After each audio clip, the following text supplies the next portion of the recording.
சிவகங்கை மாவட்டம் சிங்கம்புணரி அருகே சிவரிப்பட்டியில் கோழியை விழுங்கிவிட்டு கம்பி வேலிக்குள் சிக்கிக் கொண்டிருந்த 10 அடி நீளமுள்ள மலைப்பாம்பு மீட்கப்பட்டது.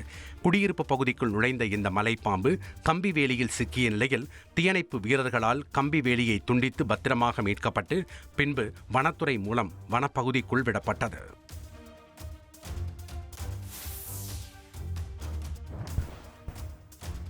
திருநெல்வேலி மாவட்டம் பாளையங்கோட்டையில் உள்ள உலக பிரசித்தி பெற்ற அழகியம்மன் ராஜகோபால சுவாமி கோவில் மற்றும் ராமசாமி கோயிலில் புரட்டாசி முதல் சனிக்கிழமையை முன்னிட்டு சிறப்பு பூஜைகள் நடைபெற்றன. பின்னர் கோயில் திடலில் வழுக்கு மரம் மற்றும் உரியடி உற்சவம் கோலாகலமாக நடைபெற்றது. இதில் ஏராளமான இளைஞர்கள் கலந்து கொண்டு தங்கள் திறமைகளை வெளிப்படுத்தினர்.